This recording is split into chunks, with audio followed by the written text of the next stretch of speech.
a Julian Assange, fundador de Wikileaks, para el cierre virtual. Can everyone hear me in Buenos Aires? Yes, of course. Let me introduce you. Are the translators ready?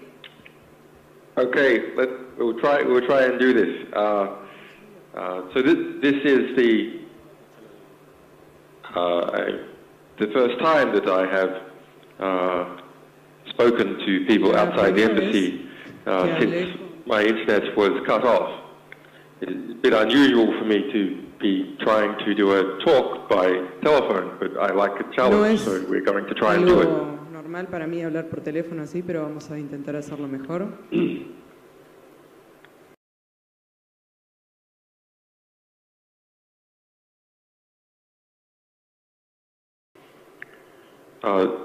First of all, thank you to the Computers Workers Union who've put this event together and organized it.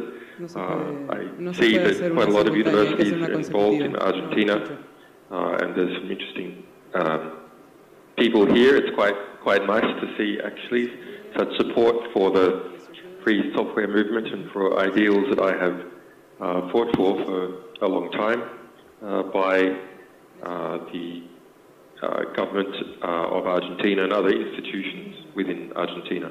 Please, Julian, give us just a minute to explain to the public here what is happening exactly. Could you give us a minute? Okay, well, thanks. First of all, let me just introduce myself. Okay. Go ahead. My name is Julian Assange. I'm the editor and founder and publisher of WikiLeaks. I have a technical training. I taught myself to program when I was 13 and became a computer hacker or explorer of the world when I was quite young from Australia, and then developed a lot of free software in different projects and became a system administrator and started my own internet service in Australia and writing cryptography programs to protect people and their privacy from spying, and wrote some books about that type of thing, and studied the National Security Agency, and eventually I studied theoretical physics and decided that actually I wanted to try and bring about more education and justice in the world, and that the easiest way for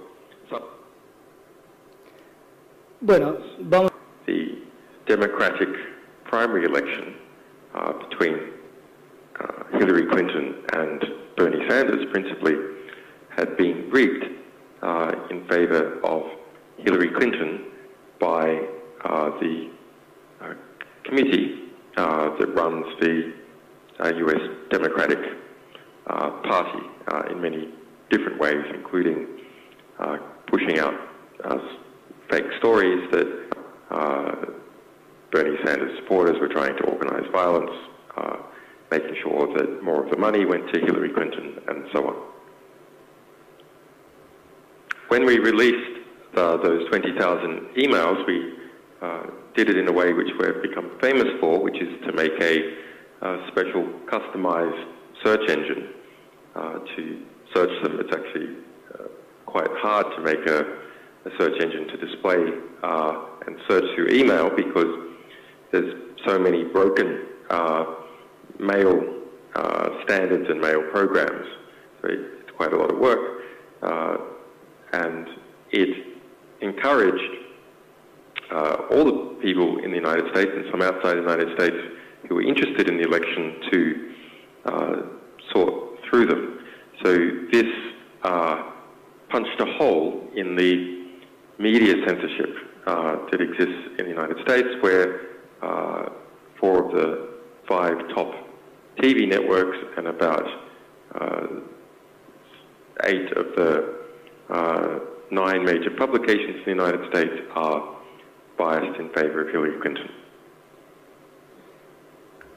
So in response, there was many attacks, and the US DC establishment, which is believes that Hillary Clinton will be the winner of the election, tried to find different ways to distract from our publication. They, first of all, tried to say that we supported Donald Trump just because we were criticizing Hillary Clinton. Then they tried to say that actually we were secretly working with Russia to publish this material that was criticizing her, and this was some kind of cyber warfare against the United States. But I have learned from a lot of experience that the best way to deal with these attacks is that you never flinch, you never blink, you just keep on publishing, because every day that you publish is a day that you have the initiative in the conflict. So we continued on publishing the emails of Hillary Clinton's chief campaign manager, which are even more politically interesting than the emails of the Democratic National Committee. I had been exploring what was the connection between Hillary Clinton and her campaign manager and the sale of 20% of all the US uranium to Russia through a company in the United States called Juul Limited. And that was very interesting, and we showed that Clinton's campaign manager had been lying about his investments in this nuclear energy company, and he was very closely connected with a big Canadian mining magnate, and that he had 75,000 shares in this company, and then he moved it into another company secretly controlled by his daughter, and so on. But much more important was that in the investigation we managed to get hold of more than 50,000 emails related to Hillary Clinton's chief campaign manager, John Podesta. So this time we started a different strategy, which was to write an algorithm called the stochastic terminator, which is designed to be unpredictable and to adjust how much it publishes and what it selects based upon what we as human beings suggest to it, but also based upon what it reads in the news. And so it selects the emails to be published and publishes them each day, and we started doing that on the 7th of October. And this really whipped up a crazed hornet's nest atmosphere in the Hillary Clinton campaign and in all the establishments that are backing her. Now, we always had the analysis that Hillary Clinton will win for sure. We've had that analysis from more than 12 months ago. But she has pulled around her every single establishment in the US, the intelligence agencies, the neoconservatives who started the Iraq War, the weapons manufacturers, the big banks and investment companies like Goldman Sachs, most of the middle class, and most of the media. And so now we have all these people, all these establishments trying to defend Hillary Clinton from being exposed as having many corrupt relationships. So they started attacking our servers with denial of service attacks and attempted hacking attacks. There was and there is a amazing ongoing campaign where fake documents were put in the UN and in the British courts to accuse me of being both a Russian spy and a pedophile and a molester of children. You can look up that amazing story that we tracked down, how this hoax was made at the UN and in the British courts to call me a Russian spy and a pedophile by a French company in the United States, in Texas, called Todd and Claire. But that wasn't enough, so the pressure started to increase and it started to pressure Ecuador, which some of the opposition parties in Ecuador were sympathetic to, perhaps because of their relationships with the United States, and pressure statements made to Ecuador at the political level and at the intelligence level that I needed to be stopped or there would be consequences. But Wikileaks is a global publisher, publishes 1 million documents a year. We publish from France, Germany, several Norway, Holland, and several other countries, and we have most of our lawyers and staff in the EU and the United States. We don't publish from Ecuador, no particular reason, just the bandwidth is cheaper and the servers are cheaper in Europe rather than in Ecuador. So the United States and United States government, in the form of John Kerry, the Secretary of State, and some other U.S. officials, and the Hillary Clinton campaign, kept putting forth propaganda to say that our publications revealing various forms of corruption and scandal within Hillary Clinton's network was in fact interference in the United States electoral process. But this is not interference in the electoral process. This is the definition of the electoral process, is for media organizations, and in fact everyone, to publish the truth and their opinion about what is occurring. There cannot be a free and informed election unless people are free to inform. So you basically have the Obama administration taking control of parts of the government and using the government to try and shut down critical, true information being revealed and analyzed by Wikileaks, being read by the American population. So now let's look at it from Ecuador's point of view. While I disagree that they didn't give me any notice about what was occurring, I did not like how it was done.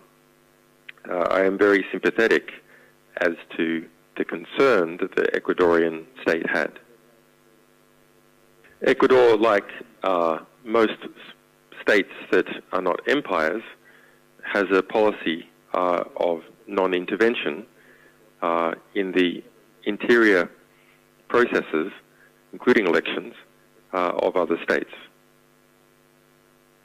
Now, it makes perfect strategic sense why small states should have such a policy, because if they do not have such a policy, larger states can use that as the excuse to intervene in their affairs or their elections.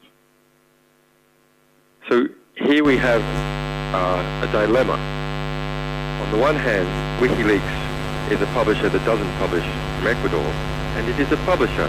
Its duty and its obligation is to publish everything that is true that it can get its hands on about a very important election that is occurring right now in the United States. On the other hand, the big TV networks in the United States, with the exception of Fox, are controlled by Clinton supporters, and the US intelligence establishment, which is also aligned to Clinton, pushing statements before the public that WikiLeaks publishing about the US election is interference in the US election, which is false, but nonetheless it is a claim that has been made very loudly in the US.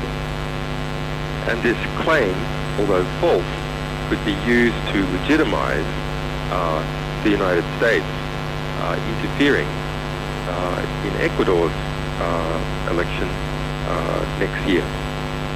Now, of course, we actually publish from Germany, France, Holland, Norway, and so on.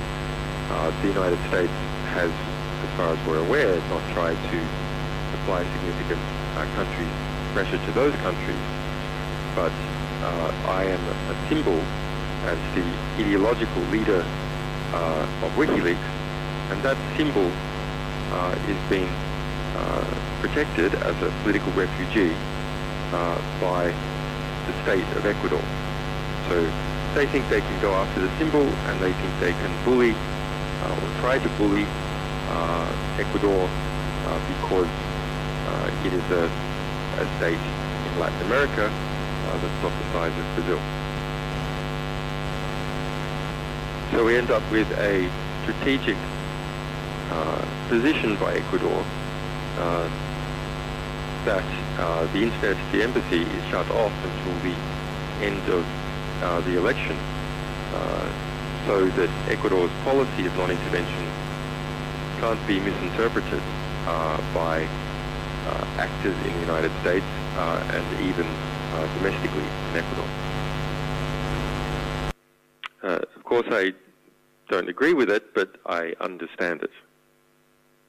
And Ecuador has been strong in many other ways, giving the asylum in the first place, and also continuing to resist quite strong pressure from the United Kingdom, the United States, and Sweden to cast me out into the street to be arrested. And if I just compare, so as I said, what the government's position is, about half the opposition parties that will be going into the Ecuadorian election next year in February say that they also will protect my asylum. But about another half don't, say, as a campaign commitment, they will hand me over to be arrested, despite the United Nations on 5th February this year making a formal finding that I am legally correct and I am being illegally detained by the United Kingdom. But WikiLeaks is you can ask what type of dog is a different company or organization, and WikiLeaks is one of these fighting dogs that has a lot of energy and runs around fighting all the time. It is built to fight. It loves nothing more than to fight. And so when my internet was cut off, of course, we had long ago made strategic contingency plans for exactly the situation. Despite bombs raining down on us from statements by high US officials, media and so on, this is exactly the sort of situation that we enjoy. And so there was not even a 1 day's pause.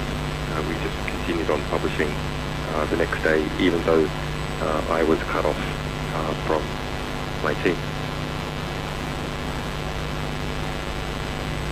Okay, so we're up to date in the story. Now, any questions? Para nuestro equipo técnico que hizo lo imposible para sacarlo. As I said, that it has long been our analysis that Hillary Clinton will win the election because she has all the establishments on her side, and we can see that in terms of polling.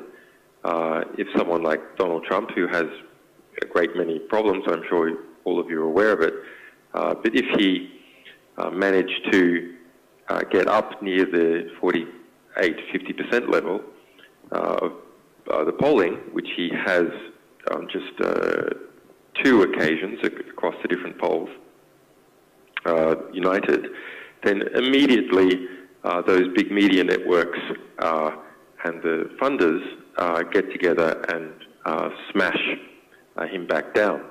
So I don't think there's any chance of Donald Trump winning the election. That would probably be bad inside the United States. It would probably be good outside the United States.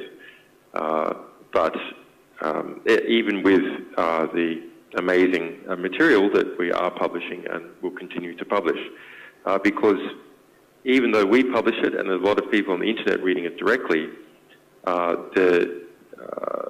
most of the media organizations in the United States are very strongly aligned with Hillary Clinton for 2 reasons, really. A lot of them are owned by big businesses, which are owned by banks, which are aligned to Hillary Clinton, and the other is a class reason. Most journalists and media workers are very middle class, and Donald Trump represents, in their minds, white trash. And so to be doing anything that looks like it might support Donald Trump looks like you're supporting the trash, and that means to those rivals that they have within their class that they are white trash. And so it lowers their social status, and that's a very dangerous thing to do in an institution, is to have your social status lowered because someone else might get your job or the job that you want to have with the institution. So there's a lot of conformity and a lot of fear about criticizing Hillary Clinton in any way at all, so it reduces the impact of even very significant material that is released. But what is the impact for Latin America? Well, I think it's extremely positive because I think that this is the first time in US electoral history that we can see the power structure going into the new presidency. So the various alliances and forces and influences of Hillary Clinton and her team, we are exposing day by day. And so that's going to shift understanding of the phenomenon that then everyone has to deal with inside the United States and out. It becomes more predictable, and also the worst excesses of it are easier to contain. As a security expert or former security expert, and someone who's had to continue to understand that in order to protect Wikileaks and our sources, I think electronic voting is completely crazy. The electronic aspect of it, even if there is cryptography, maybe especially if there's cryptography, makes it so complex that individual peoples and communities can't assess whether it is doing what it says that it's doing. And so it becomes easy to manipulate. Now, even if there are rules to have sophisticated auditors, external auditors auditing what has been done with random checks and so on, we all know the reality that once those rules are set up for auditors, gradually they are defunded, or the auditors get lazy, and they gradually start to disappear, and those people who want to manipulate the system understand the abilities and limitations of the auditors more and more as time goes by. So I think electronic voting is completely crazy for national elections.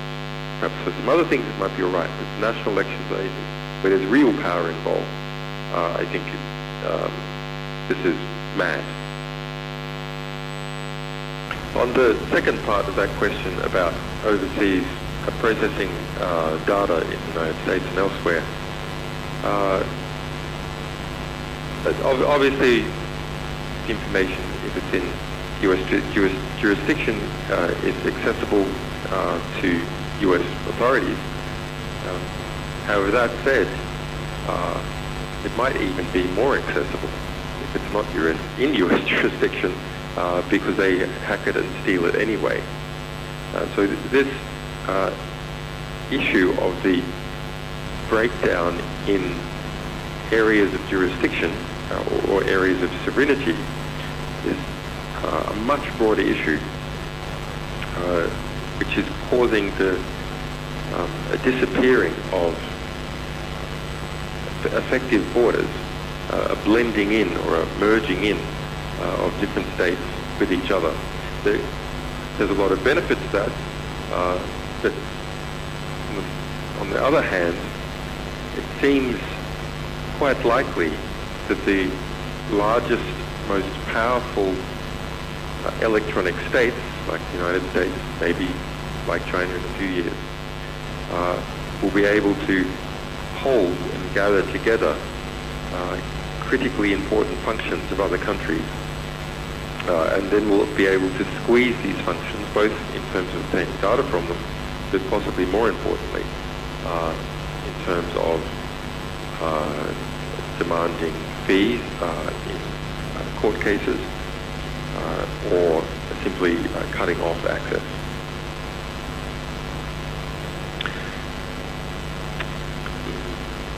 The power structures of the whole world are becoming computerized. That shouldn't be any surprise to anyone in this room.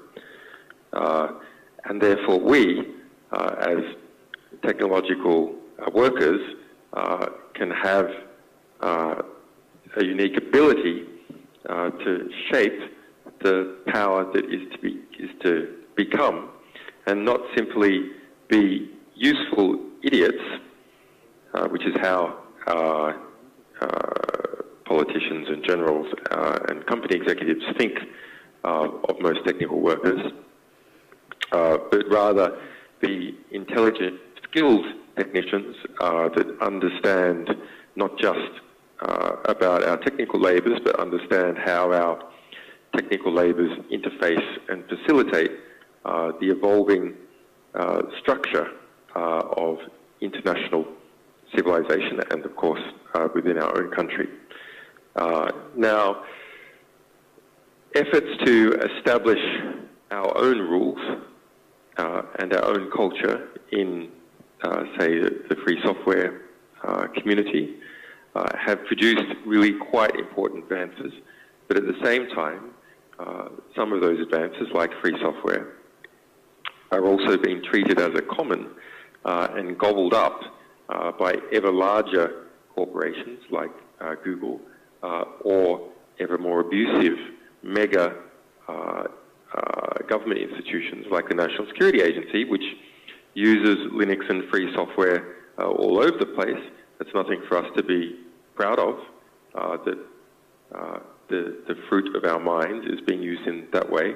That's rather something to be ashamed of, that the fruits of our mind can be taken and repurposed in a way to make the world that we live in less free and less humane. So Wikileaks is the vision that I had for using my technical skills to do something about some of these problems, but there's many other ways in which one can do it. I think the important thing is to kind of look at what is happening in the world as the rest of the world's power structures coming into our domain, and try and thereby exercise some influence over the situation, rather than seeing our domain as something that is being gobbled up by these existing power structures. So this is a very important question. One of the major power elements in society, one which shapes our thinking about the problems that we have, and our solutions to our problems can only be as good as the clarity of our thinking, is of course the media, the mass media. And we're also shifting into control from social media. So why social media and easy internet publishing has broken through a lot of the censorship on behalf of various establishments that the mainstream media has been performing. At the same time, there is consolidation in the owners of social media that is leading to various forms of censorship. There's a great book that's been published in Argentina. I think it's in Argentina, it's definitely in Spanish, called Wikileaks, and that is an analysis of the Latin American media, looking at the cables that Wikileaks published, showing the relationships between the US State Department and the various media oligarchs in Latin America. Now, why did a separate book have to be published on that? Well, because obviously the Clarion Group was not reporting about the Clarion Group, and there also exists a type of truce between the different media owners and even amongst journalists to not report critical information about these groups that, or individuals that you would think would be rivals, but they're too scared to get into a media war with each other, so they tend to censor news that is critical of the media. Now, in the one of the things most remarked on by our recent publications about the DNC and Hillary Clinton's campaign is how many unethical journalists were exposed. So journalists who were checking to make sure that Hillary Clinton was, or Hillary Clinton's campaign manager was approving of what they wrote, private parties with more than 65 different journalists where they wouldn't report on anything that happened at the party with Hillary Clinton or her campaign manager John Podesta, cooking together and so on. But you're right, the full archives of the New York Times or the Clarion Group or CNN would make a very big difference to people's opinion and help to understand those power networks. We did it for Sony Corporation. Sony Corporation, while it's not a news corporation, is a media corporation. And that showed very interesting things. For example, that Sony tried to do a deal with UK Prime Minister David Cameron at the time of the Scottish referendum in 2014 to not air a TV series which was pro-Scottish until after the referendum. So he met with David Cameron, and that was the strategy letter going into that meeting. They wanted to do that, and what could they get from Cameron? Well, they could get some tax concessions from the UK Prime Minister in exchange for killing off this TV series about Scotland, which would increase Scottish nationalism. So those sorts of games are at play in all the big media groups. De acá de la Asociación Gremial de Computación. Gracias también a nuestra compañera traductora, ha hecho un impecable trabajo. Thanks guys. Stay strong. Bye-bye. Have spoken to people outside the embassy since my internet was cut off. It's a bit unusual for me to be trying to do a talk by telephone, but I like a challenge, so we're going to try and do it. Normal para mí hablar por teléfono así, pero vamos a intentar hacerlo mejor.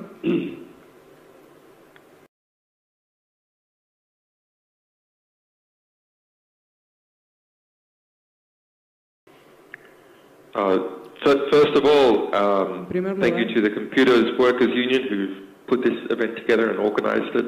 no I se see puede that hacer quite a una lot of simultánea, hay que universities hacer una are involved in consecutiva. Argentina, and there's some interesting people here. It's quite nice to see actually such support for the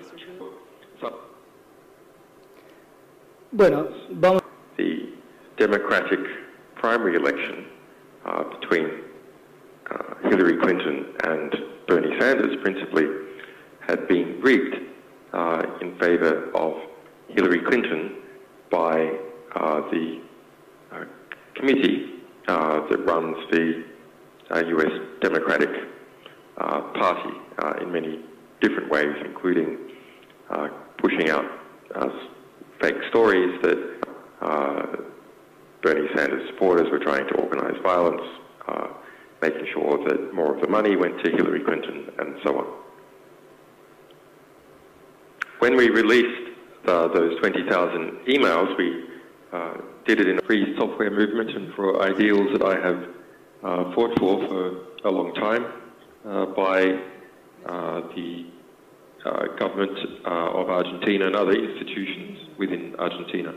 Please, Julian, give us just a minute to explain to the public here what is happening exactly. Could you give us a minute? Okay, well, thanks. First of all, let me just introduce myself. Okay. Go ahead. My name is Julian Assange. I'm the editor and founder and publisher of Wikileaks. I have a technical training. I taught myself to program when I was 13 and became a computer hacker or explorer of the world when I was quite young from Australia. And then developed a lot of free software in different projects and became a system administrator and started my own internet service in Australia and writing cryptography programs to protect people and their privacy from spying, and wrote some books about that type of thing, and studied the National Security Agency, and eventually I studied theoretical physics and decided that actually I wanted to try and bring about more education and justice in the world, and that the easiest way for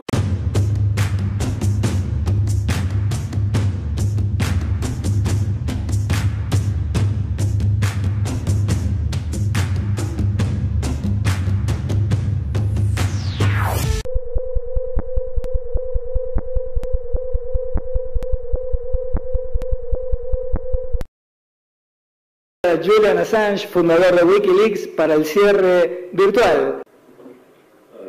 Can everyone hear me in Buenos Aires? Yes, of course. Let me introduce you. Are the translators ready? Okay, we'll try and do this. So this is the first time that I